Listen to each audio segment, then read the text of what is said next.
Okay boss, हमारे पास ये question है। अब बी देखें कि ए रेशू बी इज़ 2:3 एंड यहाँ पे लिखा है कि ए की वैल्यू 8 है, तो बी की वैल्यू क्या होगी? I hope you can see it. अभी मैं बताता हूँ। क्वेश्चन में है कि ए की वैल्यू बी है, ठीक है, नहीं, ए रेशो बी है और इनके दरमियान जो रेशो है तो वो 2:3 है। अब ए जो है उनकी वैल्यू है 8 और बी की वैल्यू बॉस क्या है? बी की वैल्यू मालूम नहीं है, तो इट्स वेरी सिंपल क्वेश्चन, ठीक है।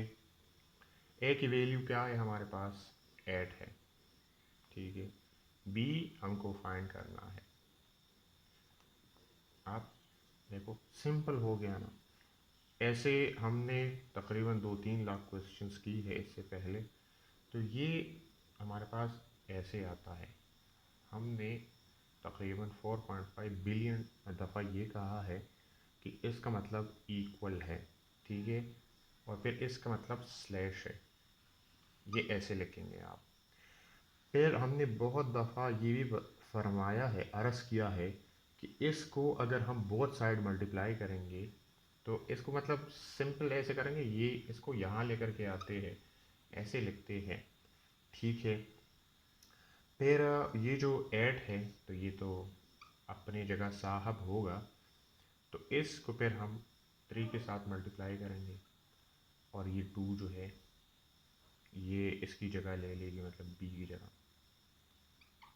अब मैं बताता हूँ, इसको हमने यहाँ पे मल्टीप्लाई कर लिया, ठीक है। 8 यहाँ है, इसको हमने यहाँ पे मल्टीप्लाई कर लिया और 3 को हमने यहाँ पे मल्टीप्लाई कर लिया, मतलब कि हमने ऐसा कर दिया 3, ठीक है।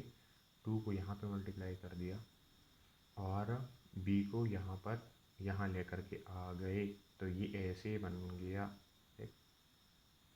ठीक है। ये ख़त्म हो गया यहाँ से, ये ऐसे बन गया, ये हमारे पास ऐसे बन गया। तो अब भी नहीं समझे हो ना? तो फिर तो भाई आपको जनरल राही शरीफ भी आपको समझा नहीं सकता। तो इससे आता है 8 3 24 आता है, फिर इससे 2 आती है, 2 1 2 एंड 2 12 24 आता है इससे। तो हमारे यहाँ जो बी की वैल्यू आती है वो 12 आती है हमारे पास। तो अब सारा इक्वेशन कैसे बनता है? सारा इक्वेशन ऐसे बनता है कि नहीं, हाँ 8 है, बी की वैल्यू 12 हो गई और 3, ये हमने सॉल्व कर लिया।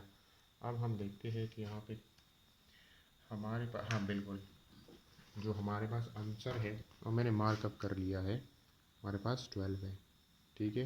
बी की वैल्यू 12 है, ये इनके सारे आंसर्स है, ठीक है। अपने साथ सेव कर ले, ये सारे इनके आंसर्स है, जितने भी क्वेश्चन है, टोटल 30 क्वेश्चन है, तो इनकी आंसर्स है। फिर हमें ये फरमा रहे हैं कि ज़ू में डियर्स है एंड लॉयंस है 5:2 पे, लेकिन हमारे पास जो डियर्स है उनकी जो तादाद है वो 20 है। तो बताइए लॉयन कहाँ पे है, कितने हैं लॉयंस, ठीक है, जो आपको पता है, ठीक है। इसको हम अब रिमूव कर देंगे। मुझे वो इंडियन यूट्यूबर वाली फीलिंग आ रही है अभी। हमारे पास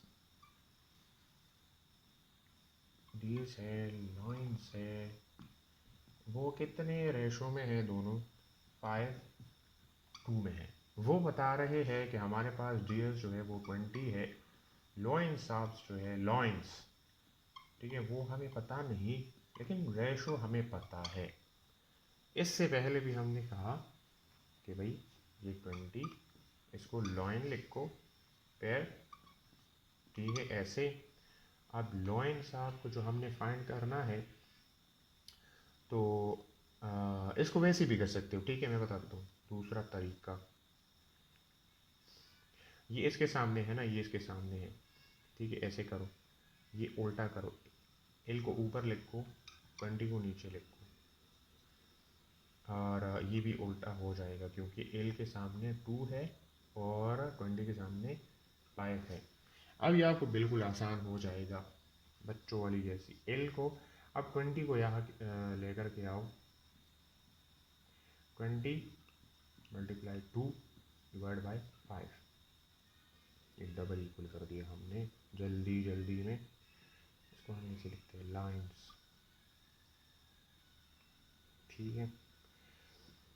तो अब हम इसको करते हैं, तो ये 40 बनता है, ये 5 बनता है, 5 की वो कहते हैं 5 इज एट 5 ऐड आता है इससे। तो हमारे पास जो है लाइंस जो है वो 8 है, ठीक है। तो इक्वेशन कैसी बनती है, ds 20 हो गए, लाइंस जो है वो 8 हो गए। तो अब इसको वैसे भी फाइंड कर सकते हो, क्या इससे ये आता है कि नहीं। 20 को 8 के साथ करोगे तो इससे बिल्कुल यही रेशो आएगी। आप चेक कर लेना कि ये इससे 10 आता है, इससे 4 आता है, इससे 2 आता है एंड 5, बिल्कुल बिल्कुल मतलब 5 2 आती है। अगर आप ये फाइंड करना चाहते हो कि ये ठीक है कि नहीं, तो इसको अब डिवाइड करेंगे, एक दूसरे के साथ सिंप्लीफाई करेंगे, तो इससे अगर ये आता है इसी तरीके से, तो फिर आपका क्वेश्चन जो है वो ठीक है, अदरवाइज आप फंस चुके हैं। एक और क्वेश्चन भी है, वो मैं आपको लिखता हूँ, अगर आप सॉल्व करें तो जल्दी जल्दी मैं आपको क्विकली मैं लिखता हूँ, आप वो सॉल्व करें। ए की ratio B is equal to, and अच्छा ये बी की रेशो सी एंड ए की रेशो सी, वो बताए। ए की रेशो ये है, आप ये बताएं। नेक्स्ट क्वेश्चन, नेक्स्ट लेक्चर में आपको ये सॉल्व करूँगा, लेकिन try on it. See you, bye bye.